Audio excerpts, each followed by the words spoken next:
Hello बच्चों, कैसे हैं आप लोग। जैसे कि आपको मालूम है कि ये एक फास्ट ट्रैक फिजिक्स का एक चैनल है और यहाँ पर जो मैं सीरीज़ बनाई है वो सीरीज़ ऑन द डिमांड बनाई है। यानी कि ये ऐसा नहीं कि मेरे मन में आया कि मैं यूट्यूब पे चैनल शुरू करूँ।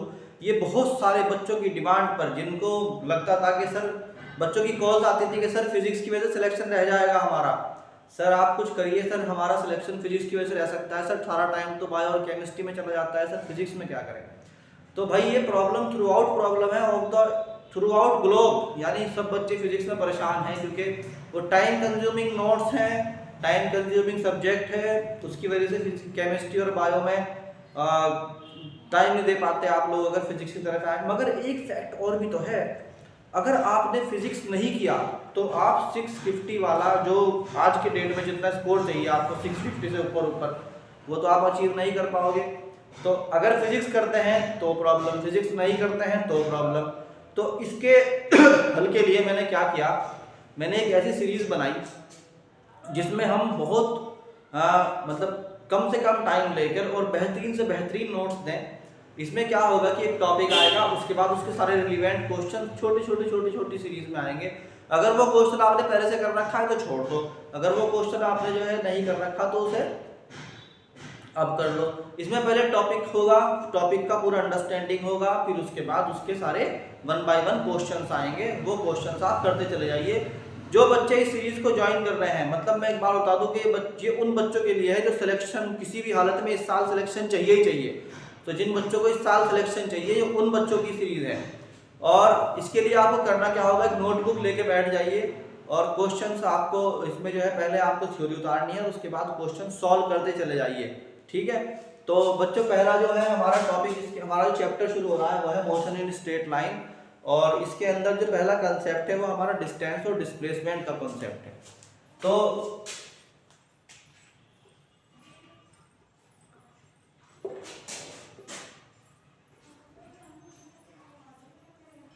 जैसा कि आप जानते ही हैं, basic definition of distance and displacement क्या होती है कि अगर अगर दो पॉइंट हैं ए और बी,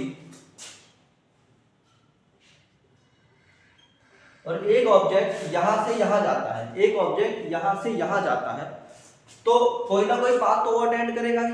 मान लीजिए वो सीधे चला जाए स्ट्रेट लाइन में, या वो एक सेमी सर्कल को अटेंड करे, या वो एक ट्रायंगुलर पाथ पे जाए, वो किसी ना किसी पाथ पे तो जाएगा ही। तो ये जो पाथ है डिफरेंट स्ट्रेट लाइन भी हो सकता है, ऐसा भी हो सकता है, ऐसा भी हो सकता है। इन पाथ की लेंथ को बोलते हैं हम डिस्टेंस। तो डिस्टेंस क्या हुई बच्चों,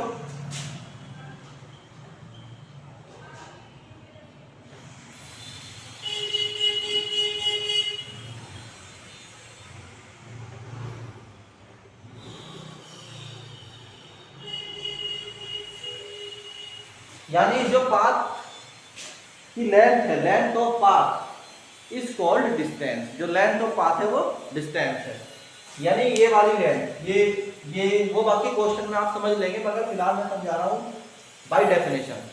अगर आपसे कोई पूछता है भाई बताओ व्हाट इज द डिस्प्लेसमेंट, तो भाई डिस्प्लेसमेंट भी इसी के अंदर का एक केस है, बट थोड़ा डिफरेंट हटके। मतलब कैसे,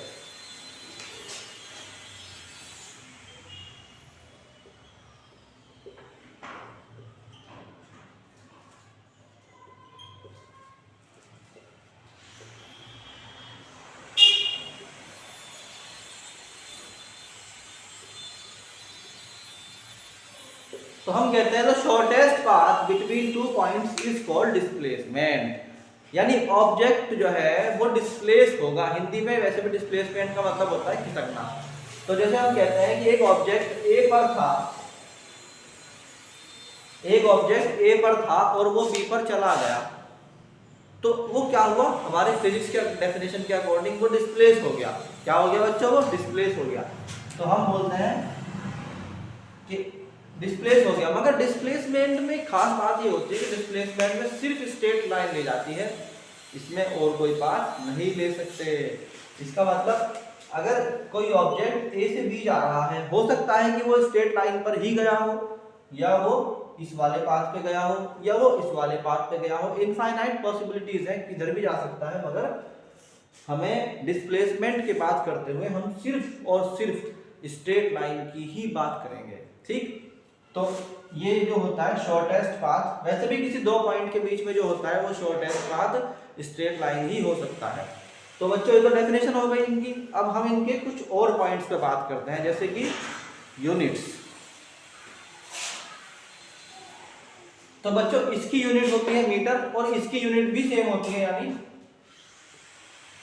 मीटर। ठीक है, अब एक चीज होती है वो होता है इसका, ये स्केलर क्वांटिटी है या वेक्टर क्वांटिटी है। अगर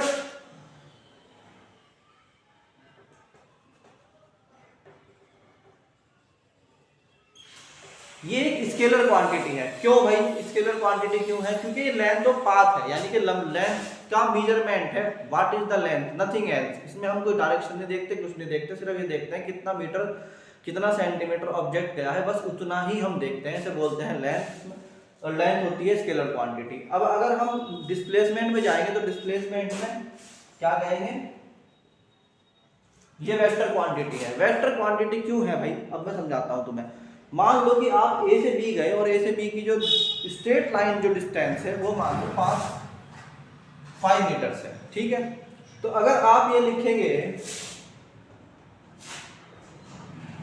कि distance of A to B, distance from A to B, तो आप कहोगे बताओ बताओ कितनी है, 5 मीटर। अगर आपसे कोई पूछे कि भाई ए से बी की डिस्टेंस कितनी थी, 5 मीटर। अगर कोई पूछे कि भाई बताओ बी से ए की डिस्टेंस कितनी है, तो क्या होगी, सही दिमाग में आया आपके, 5 मीटर ही होगी। क्या होगी, 5 मीटर ही होगी। मगर अगर कोई आपसे पूछता है displacement from A to B, तो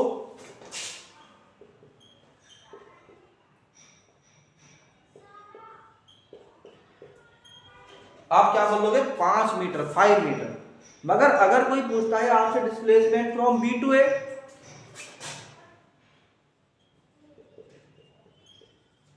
तो क्या हो जाएगा, -5 मीटर। क्यों भाई, क्यों हो गया -5? यहां तो नहीं हुआ था -5, यहां पर क्यों हुआ, क्योंकि वेक्टर क्वांटिटी है, जैसे ही डायरेक्शन अपोजिट होगी तुरंत माइनस साइन आ जाएगा। ये कंसेप्ट समझ में आया बच्चों आपको। तीसरी बात,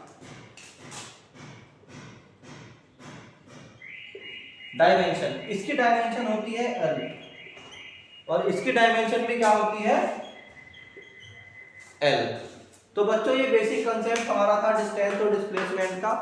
इसके बाद अब जो है छोटी छोटी वीडियोस हैं, उनके अंदर फिर क्वेश्चंस हैं एनसीईआरटी के, और फिर उसके बाद पीवाईक्यूज ऑफ नीट और पीवाईक्यूज ऑफ आईआईटी। लगातार सीरीज है। आप इस सीरीज इस कंसेप्ट से रिलेवेंट अगर आपको कंप्लीट इसमें जो है एक एक टॉपिक में आपको मजबूती करनी है, you want to be confident कि मुझे सिलेक्शन करवाना ही है इस बार, तो इस सीरीज को पकड़ लीजिए जो मैं करा रहा हूँ। हो सकता है कि यहाँ पर बहुत ज़्यादा आर्टिफिशियल और वो सब चीज़ें नहीं है, चमक धमक नहीं है, मगर जो मटेरियल जो प्रोग्राम आपको यहाँ मिलने वाला है वो आपको कहीं नहीं मिलेगा। तो इसमें आपको क्या करना है, ये मैंने टॉपिक कराया, इसके बाद प्लेलिस्ट में आपको ऑटो मोड पे ले जाना है और जो जो क्वेश्चन आते रहे उन क्वेश्चंस को करते जाइए। ठीक, चलो, थैंक यू।